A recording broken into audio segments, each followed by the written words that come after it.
What a week. What a week. If I were to explain this race in one word, it would be demoralizing. Yet, it was very gratifying at the same time. You know what, when I signed up for this race across Scotland, I had no idea what I was going to sign myself up for. As usually what happens. You sign up now and worry later, as Richard Branson would say. Then I thought, you know what, this is going to be the next big challenge. This is going to be more than double the distance I've ever had ran. There's 214 miles of hell, let's just say. But it's in another country, so that adds to the thrill. Where I signed up for it, the physical training is obviously mandatory for something like this. You put yourself through hours and hours of being on the feet, of being in the gym. And you know what, there's a lot of mental training that went in regards to this. There are times when it became midnight and I want to go to sleep, but you know what, let's just go for a 2-hour run. Or, you know, I would put myself through a cold shower every day, and I'll put myself through stressful situations on purpose because I have to learn how to be composed during the chaos. I had to be the eye of the hurricane, as they call it. Where before the race, like I'm going through a bit of stress anyway with a few other things that it starts to build up. And before you know it, you've got a month, if not 2 weeks, 1 week before you get to Scotland. You fly over with your amazing support crew, Luke, and you go, okay, this is getting real now. We've flown, we've gotten to the other country. It's fresh. And then you get to Scotland, like, this is awesome. And then it becomes, from 7 days, it becomes 3, it becomes 2, and it becomes the day before. And then you think, okay, we've got all the bags packed. We've planned everything we can. Now it's a matter of, you know what, we've got to do this now. Night before, I managed to get 6 hours sleep, like didn't really toss and turn on my sleep. I thought I would have. Then it becomes race morning. Now, I don't think you can really put it into words what something like this is ever like on the day of race morning. But I can tell you this, over the years of self-appreciation and self-love and self-compassion and self-gratitude, all I said in the mirror, and not in a narcissistic, egotistical way, I just said to myself, I love you, do your best in the worst conditions. You've done everything you could, let's go do this. Everything. And then it became, all right, 5 minutes, we're heading down, we're all strapped up, and this is like life, honestly. You sign up, you go, what the hell have I done? It's not until like a minute before go time, you're focusing on your breath, you're focusing on yourself, and you look around, everyone is doing the exact same thing. And it's like going back to my first ever marathon from 3.5 years ago. Exact same thing, just a little bit more amplified. And we start, and it's not that bad. It's really not that bad. It didn't, as I explained throughout the race, it was quite flat at the start. And you're chatting to other racers across the world, and before you know it, where the train starts to change, it was a beautiful morning. The day before, it just rained like crazy, and I'm thinking, you know what, this is what we all kind of expected anyway.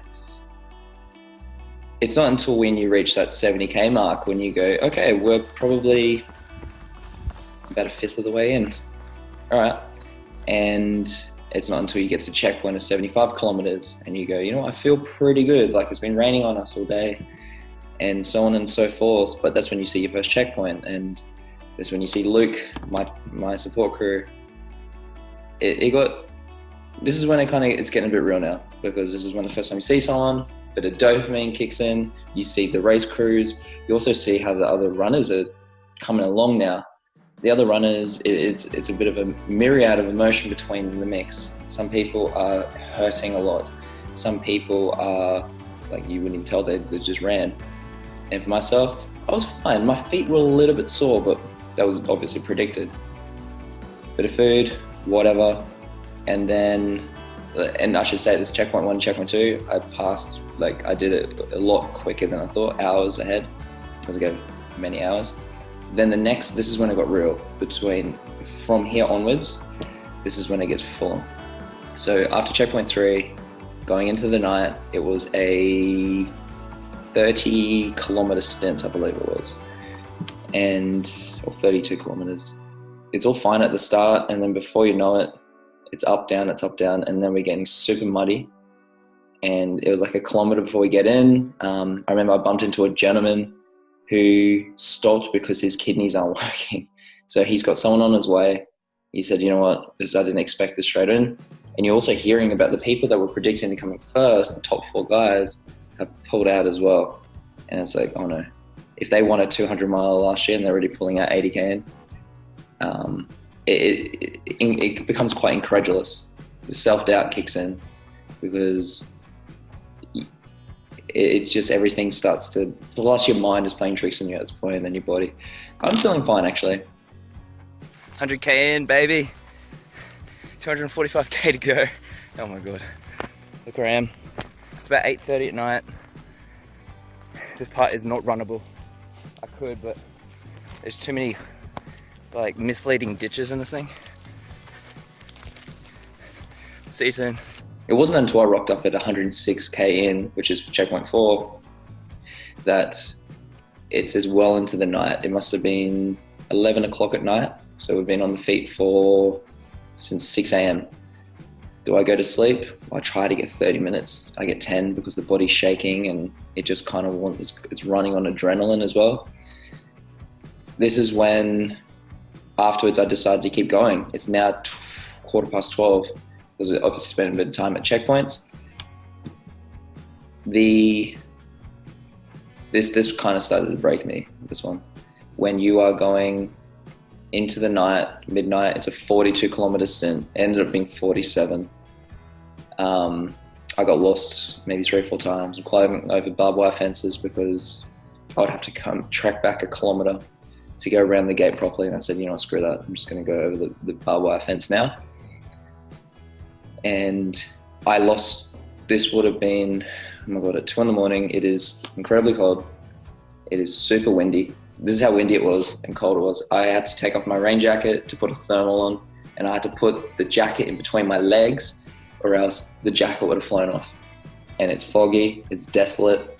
You feel more alone than ever. I know what it feels like mentally and emotionally from my past, but you're physically going through this thing, and it just gives me goosebumps to even think about it. I'm bog hopping now. I'm off the trail because I'm lost. And it's like, it's not even walkable, let's just even say that, where you're going in and it's just these ditches and everything's concealing, and it tore my hamstring at one point because I'm walking bang and you're just trying to compensate.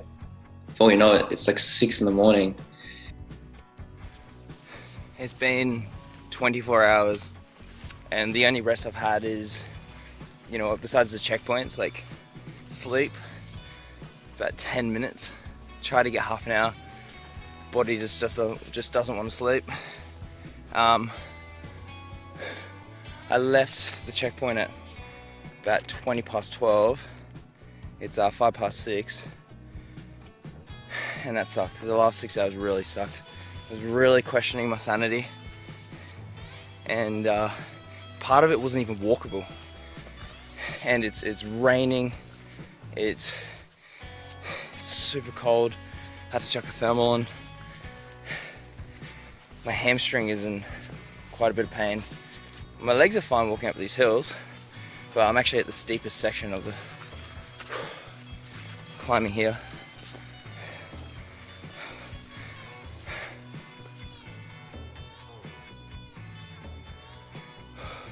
So last night, oh my God, you just have to realize, like, there's always someone that has it worse.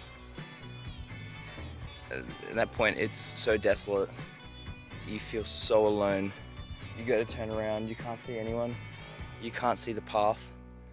And you go, in what moment in time got me to this point here? And then you realize, you know what? I just got to soldier on. So yeah, I'll see you in the next checkpoint's in half marathon, so in 21K. And then I'm gonna try and get like an hour's sleep. So the plan was to get to this checkpoint, and you know, I have maybe an hour and a half. at this point, like, I'm running out of resources, I'm running out of water, ran out of food.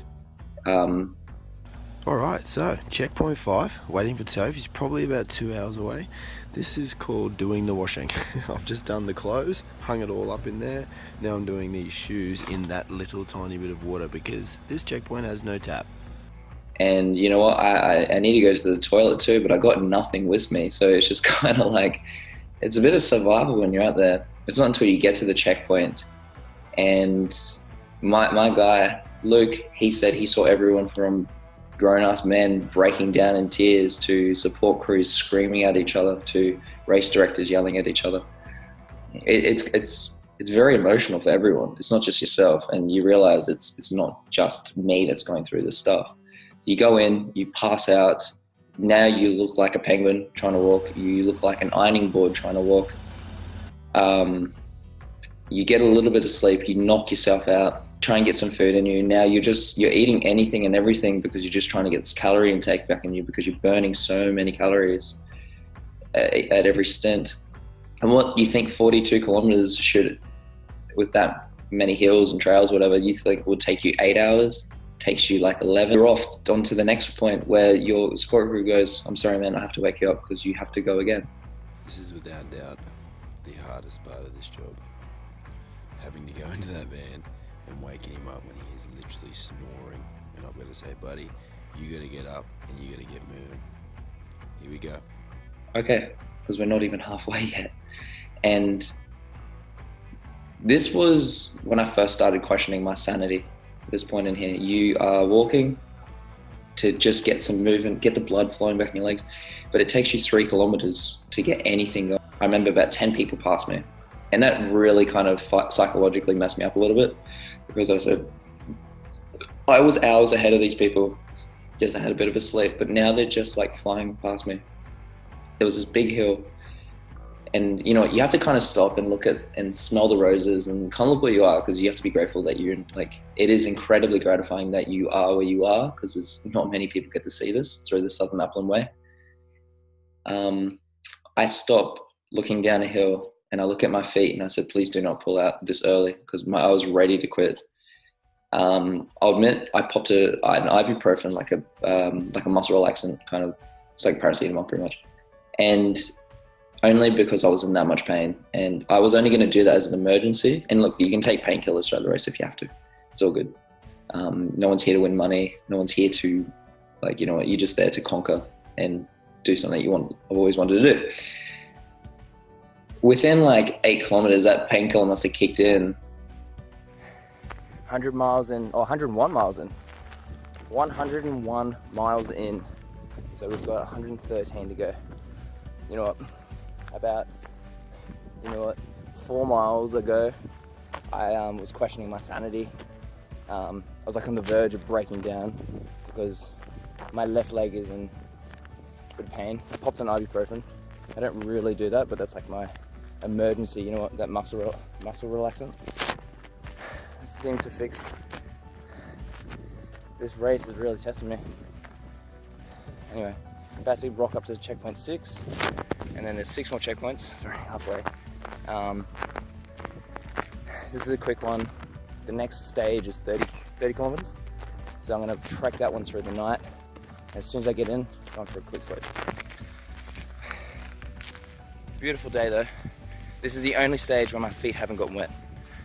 I had to chop and change between shoes, which sucks, but it's okay. It's all part of the fun. And I'm running past up hills through everyone that had overtaken me. And before you know it, you're on a high, because it's just like this dopamine rush. Like 150 kilometers in, I wasn't even, or 93 miles, I wasn't even able to walk. Now I'm able to run up hills. Yeah, buddy. I feel like a new man. I'm ready. Woo! There was 12 checkpoints in total, like 11 and then the finish.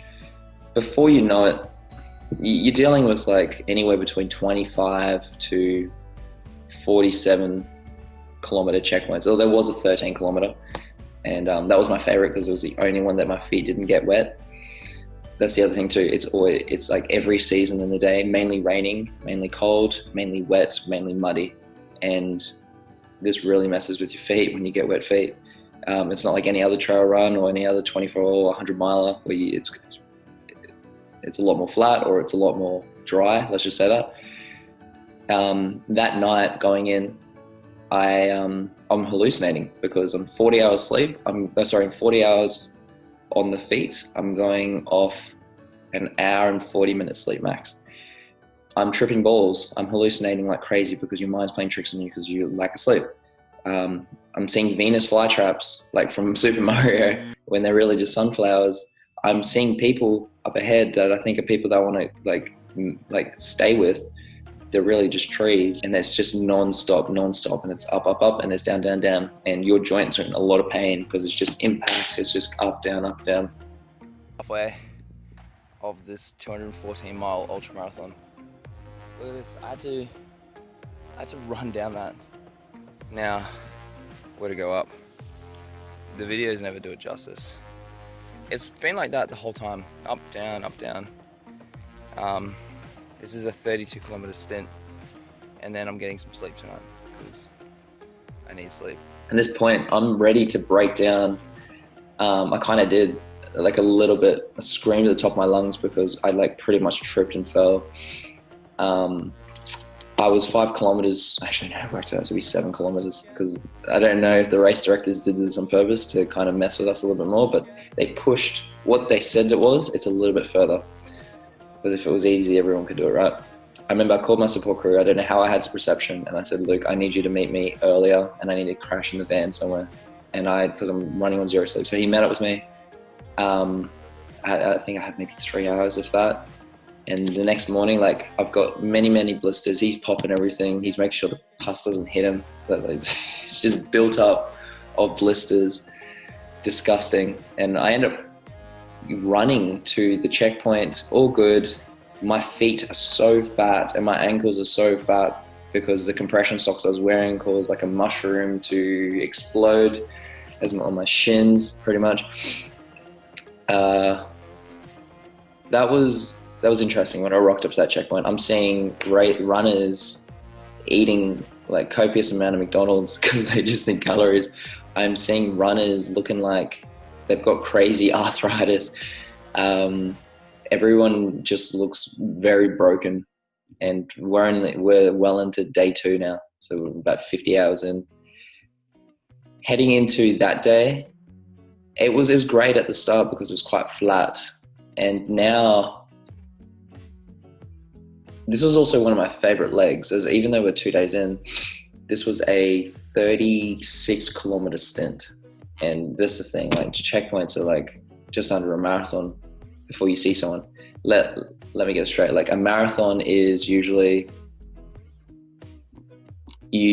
every 5 kilometers you will see like a water station of some sort. You're not going to see anyone for 40, like for that long. Like they'll have access points, emergency water stations and that. I ran past all of them pretty much at the start.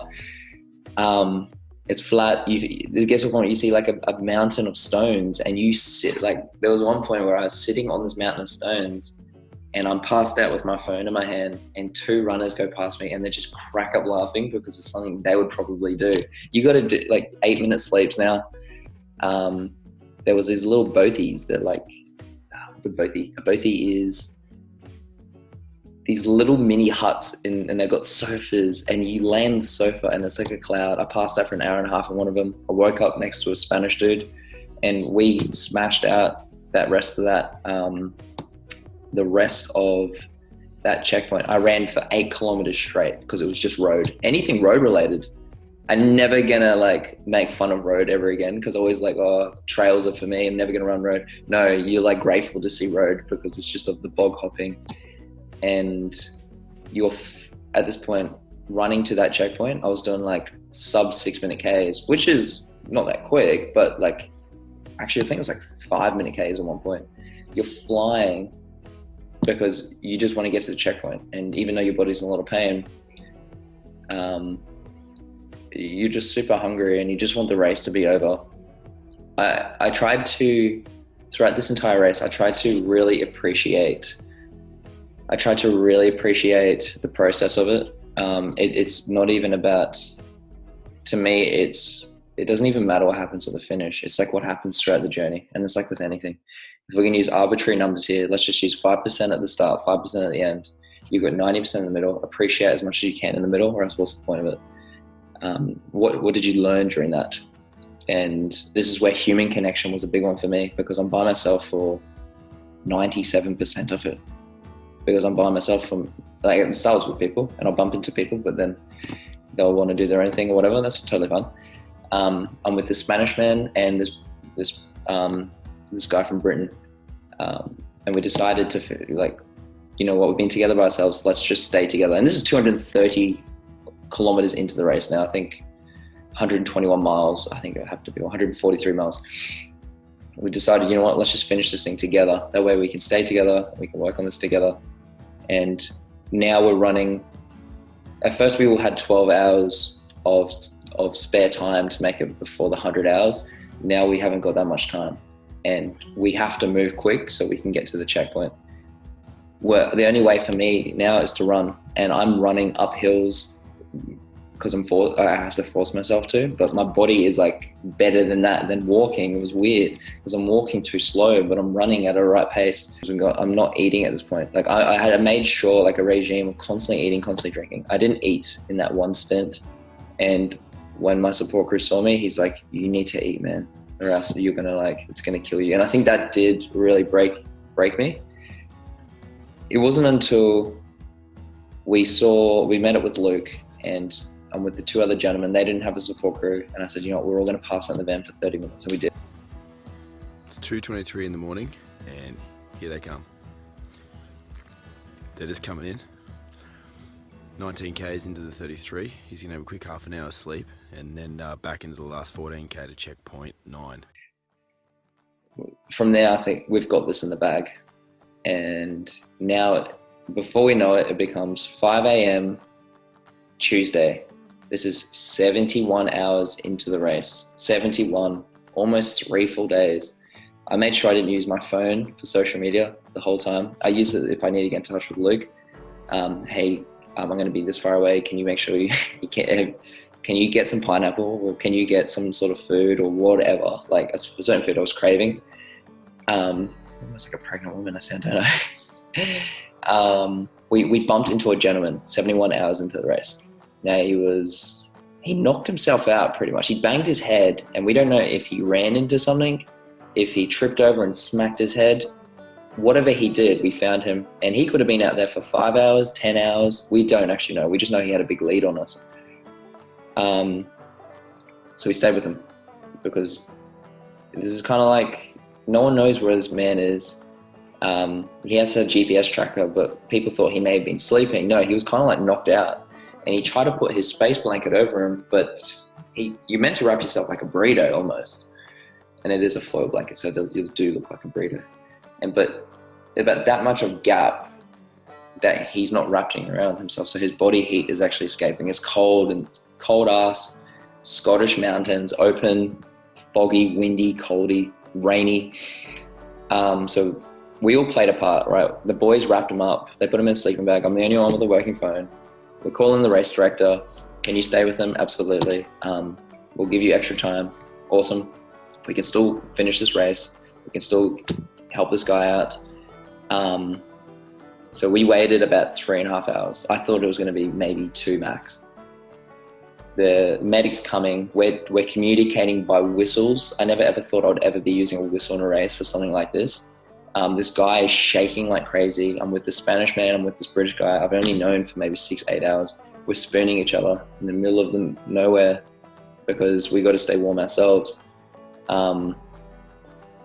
It's a very humbling moment when you get to this moment in life. It makes you question, why did I sign up for something like this? What makes me get to this point in life where I have to spoon a 6'4" Spanish man in the Scottish mountains that I've only known for 6 hours to stay warm?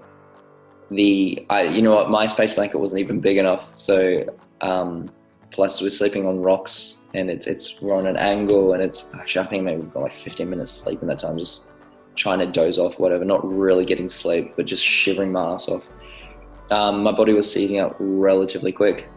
It wasn't until the medic came, they took the guy, they put him in an ambulance that we can take off again. So they gave us an extra 3.5, 4 hours, whatever it was. And the boys had taken off, and I said, just keep going, whatever. I'll catch up. My body is seizing up, and it's like brittle. And this is when it got really fun for me now, as well as my body being in so much pain, the like entire bottom half of my body, as well as my shoulders from carrying a stick, from just because I didn't bring walking poles. That was a stupid mistake. So I found a stick, which actually was my noble steed for a long time of the race. I happened to get something out of my bag and drop it in mud. And by dropping it in mud, it went all through my drinking nozzle, just this contaminated water. Was too tired to know what was going on. And before we know it, it kind of really started messing with my guts. I'm going ahead, and then I'm profusely shitting every time I need to run. It was insane. It was like a crazy tap. I think I knew from there, I was like, I think this is dysentery. And at the same time, I should have mentioned, when I popped that first painkiller, every 4 hours or so, I'll be popping another one. Not because I'm addicted, because I'm in so much pain. And I never usually take ibuprofen, but I'm at a point where it's like the pain is so I can't bear it right now. My ankles are so fat. I'm having a metallic taste in my mouth. My left kidney is throbbing. It's just da da da da da da. I'm like, this has got to be bit of kidney pain, bit of kidney failure. Now my kidneys did not fail, but they were failing, and then all my stomach is shrieking on me. I must have been. My watch died, and I'm like, oh God, what else can go wrong here? I check my phone. I'm still another 5-6 kilometers away from the checkpoint, when I should have been there by now, but they decided, no, we're going to push the race a little bit further. Called my support crew. I said, Luke, I'm still ages away, man. My watch just died. And I didn't want to say these words until I stopped and I sighed. I said, I'm not going to make it. 11 o'clock on Tuesday. Unfortunately, I'm not going to be able to finish the race. Pretty devastated. I've been holding on for dear life for the last 4 days. 3-4 days, whatever it's been. Last night, we found a runner passed out on the side of the road, and we had to stay with him because we want to as well, but had to stay with him with the medic. And so we ended up sleeping outside, and that kind of messed me up. I think I got like a little bit of hypothermia. It took ages to get my rhythm. I still haven't got my rhythm for this one. This is the most unforgiving trail I've ever seen, where the terrain is just, I've never seen anything like it. When I get to checkpoint 9, I have to pull the pin. And look, it's not the other one. And anyone listening is going, it's just a race, man. And it is just a race. But when you're so emotionally invested into something like this, it's like I've spent 3 days on my feet trying to do this damn thing, and now it's getting taken away from me. And I remember I saw Luke, hugged him, and I just broke out into tears. What were your 2 reasons why you did this, Toph? Push myself at a very gargantuan level. At a level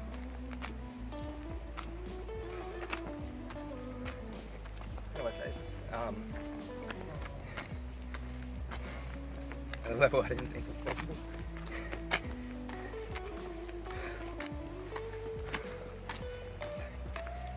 What was that second one, bud?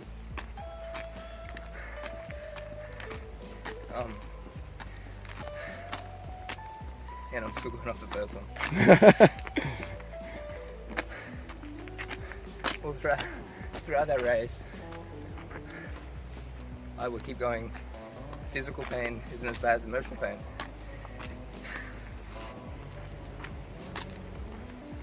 And I would always resort back to the time I was ready to kill myself. A couple of times actually. So I'm just grateful to be on the track, no matter how fucked it is. And then the other one is like, empower people. Because I didn't think it was possible to turn everything for 180. If I can just get one person, I know it sounds like a bad business move, it's like with the book. If I just can get one person, then I'm all sorted. Yeah. But 270 kilometers. Well, it's probably about 280 actually. And I thought I was going to lose my love for running, to be honest, and my love for mountains. No, it's actually just put probably a chip on my shoulder. I get to checkpoint 9, and I said I'm pulling out. And you know, it may have been because my body had seized up because we were with that guy for 3.5 hours, whatever it is. But here's the thing: you win, or you learn. And the reason why I said you win, instead of just win, you do things to help you and to help others. That's purpose. When you can selflessly do something for a cause greater than yourself, because you can't package gratitude. And I don't think there's such thing as failing. You learn from these things because everything's every failure is just an experiment that didn't go to plan. So that was very interesting, where I could, like, rocking up to the checkpoint, just seeing everyone and that was left there, it was just going, thank you for the hell. I'm going to sleep now for a few days, catch up on sleep. You just want to eat everything because your body is just would have burnt maybe 25,000-30,000 calories. And then you wake up the next morning, you're like, okay, I'm just grateful to be back in a bed. And you look, and it's really hard to articulate exactly what happens after the race because you're so spaced out. You have your feet looks like a bomb just attacked them. You've got so many blisters, your feet are so fat you can't even wear shoes. You are looking like a human iron board where you're so stiff and it hurts to do everything and anything. But within a week, your body recovers pretty well and it's like nothing happened. And for me, this was the most demoralizing, yet, like I said, the most gratifying thing I've ever done, because the amount of connections, like human connection I made during this race, the amount of friendships, the chip on my shoulder, like the last few, like, I don't know, it's been like 50 races, 60 races. I passed with flying colors, like, and you start to expect things. Okay, I've got this one in the bag. No, for me, it's like, you start to get complacent with training. You start to get complacent with life. Sometimes you need to fall back 2 so you can go back up 10. So that was a big thing I've learned. And at the end of the day, it's just a race. That guy's life was actually much more important for me. And what if we ran past that guy and left him there because who knows, like, we're too busy getting to the checkpoint? That would have, I don't know if I could live with that, because it's like the guilt behind that. So you understand that it's just really just increasing your threshold more and more. And you learn to detach yourself, right? You learn to detach yourself with, at the end of the day, when I die, I can't take this stuff with me. You can only take really your intellect and your breath. It's okay. We'll just do another race. We can always do another race.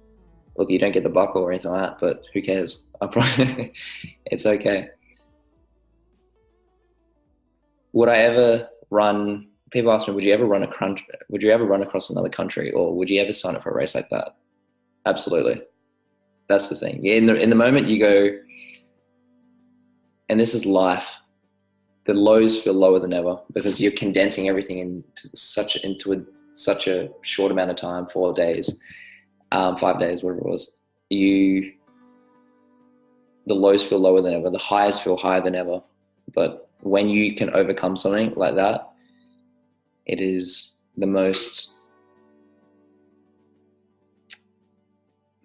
I'm going to say gratifying. It's the most gratifying feeling you could ever have, because it makes you understand the little things. It makes you truly appreciate what you have instead of what you're missing.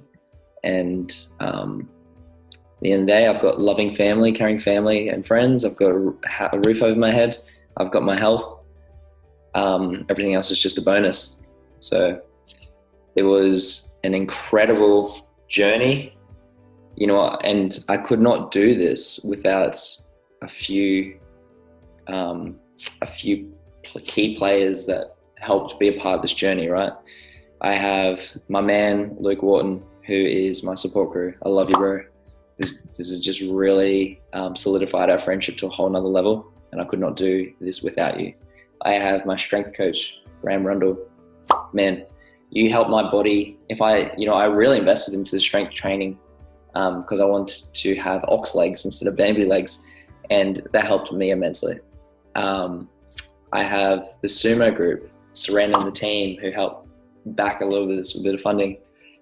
Thank you so much. Like, I really resonate with your brand because it's about holistically being a better person and being a better brand and being a better company.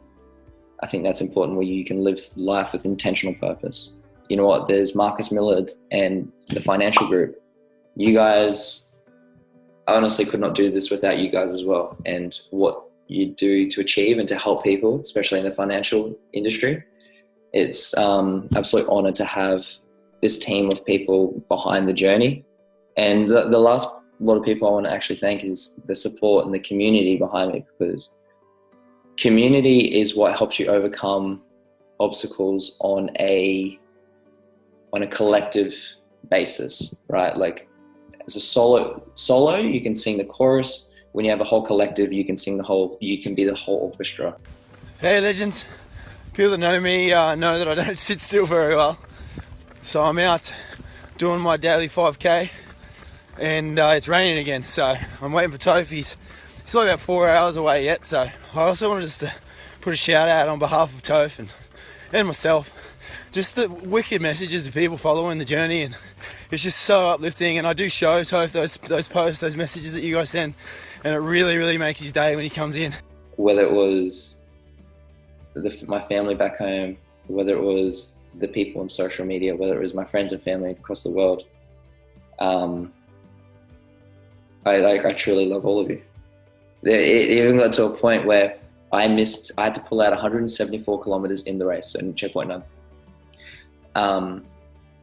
280 kilometers, and I'm missing 40 miles. So I have friends that sent me this video, a group of them that did the 40 miles I was missing. I had a mate that was, he's a Belgian that lives in Spain. I have a mate that's in Iowa. I had Luke and another mate back home. I had someone in Hawaii. I had someone in Scotland. I had people in Dublin, where I am right now, doing the final 40 miles. So actually, we all did this together. We all did the 214 miles. Toph, I have a secret for you. The race isn't over yet. The remaining 40 miles, I'm gonna prove to you now that those 40 miles are everything but failure. LinkedIn, you haven't seen this one yet.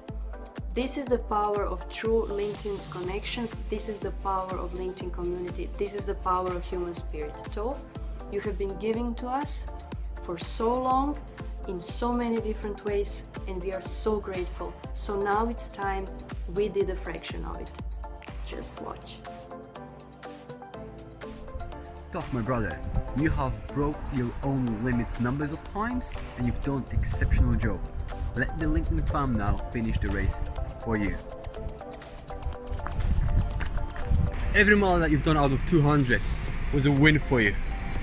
Every mile that we do for you, it's an honor to support you. Peace. Hi, this is Alex in Dublin.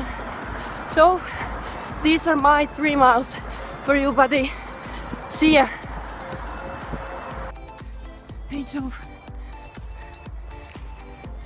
As you can see, Marley is also doing some miles for you. Come on, run.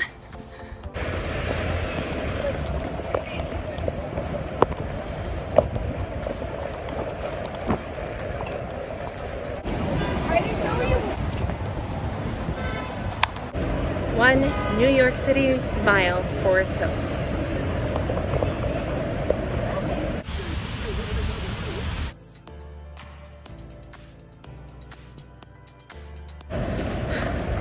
Only for you, Toph. Toph, man, it's Jake. Heard you ran about 176 miles, dude, you're a beast. And I'm about 1% the runner you are. So I did 1.76 miles, man. I love you. I got through with my morning run for you, Toph. I did a mile longer than usual, totaling 2 miles, which was terrible. It just about killed me. You did 174, man. So much love, so much respect. Hope you get to feeling better soon, my friend. Toph, this is the beach mile for you. I don't know if you can see, but I'm wearing my Boston Strong. You know my entire story about the Boston Marathon and that whole, just what a community does. Standing together, uniting, and that's exactly what's happening right now, because what you've done for this entire LinkedIn fam. So Boston Strong, my friend. Toph Strong. You're an inspiration to us all. Hi Toph, hey. Just from Derek O'Kelly, winning Minds movement on the Grand Canal, Dublin 12, Ireland. Just a couple of miles towards your fabulous achievement in Scotland. Many congratulations, and I hope to catch up with you soon. You're a true winning mind in motion. This is from myself and all the members of Learning Tech Labs who maybe can't get out to support you. All the best, see you soon.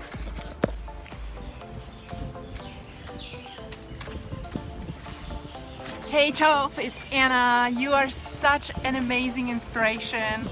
We are all running around the world because you inspire us. Your resilience, your perseverance, your strength. You are a gem. I can't wait to see you back on video. I'm about to run in Honolulu, Hawaii. It's gonna be about 2 miles around Kapiolani Park, through these banyan trees, around there. Thanks so much, so for all what you're doing. You're such an inspiration. Here in Dublin, it's wet, noisy, busy on the road. Just done 2 miles. Haven't been running for a while.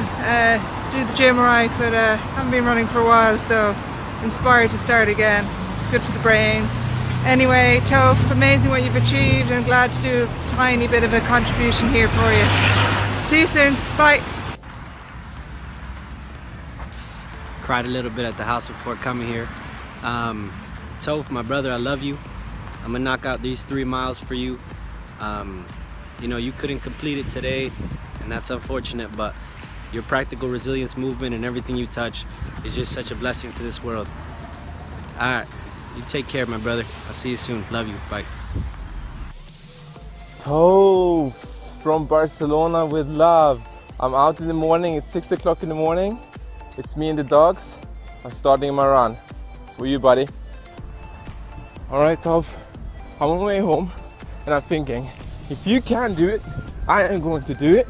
It's that shitty early in the morning, but I'm gonna do it anyway. So if you're laying there on your butt, I'm gonna take those last miles with you, for you, to you, and I'll bring it home, buddy. I got you. Whew. It's downhill from now, buddy. It's downhill. And if you are over there, whatever you do, we can rise a little bit faster. We can rise a bit higher. We can do this, all right? See you right. See you. Hey Toph, so we were asked to do a few miles for you. You did an amazing thing, man, running across Scotland like that. I'm actually up in Scotland now, as you know. I'm by a loch up here, so it's not nearly what you've run, but I think I've just done a few miles and done up a very big hill, and give me a minor taste of what you had to go through. So well done, man, and we all think you're a fantastic dude. So well done, and yeah, looking forward to seeing you in September. Take care. Hey guys, just gonna punch out some tough miles. Going to do 15 on the Up the Buff track from Currumbin Valley. It's a beautiful day. Toph, you've done so much for me, mate. Yeah, you're a wonderful bloke, and I'm just excited to do these miles for you, buddy. Alright, love your work, mate. See ya. You! So about 10 miles in, and the weather's definitely took a turn for the worse. It's no longer a great day, but look at that. In a forest, living a dream. It's the coolest thing ever, eh? Phew! Mile 10, of miles for Toph. You! Bye guys. So that's run done. 26.6 Ks. Over 15 miles for my man Toph. Legend. Practical resilience at its best, dude. Love your work. Peace out, man. Hey guys, Luke here. I'm still currently in Scotland, but I'm from Australia. I was toast to pork crew throughout the race, and I'm out running my Toph miles today. I'm clocking up 7 quick miles this morning in the rain, and I'll tell you what, I am one proud human being. I was lucky enough to be alongside Toph throughout the whole experience, watching the ups, watching the downs, being there for the man hugs. I'll tell you what, it was one of the greatest experiences of my life, being part of that team. Mate, I'm so proud of you. I'm stoked to be able to call you one of my closest friends, and I just cannot wait to conquer some amazing challenges in the future with you, my man. It's going to be epic. Bring it on. Hey Toph, I'm here in Dublin. This is where you're going to be in about 6 days time. I physically can't run, so I'm not able to put in too much mileage, but I'm going to walk the next 2 miles for you. See you soon, man.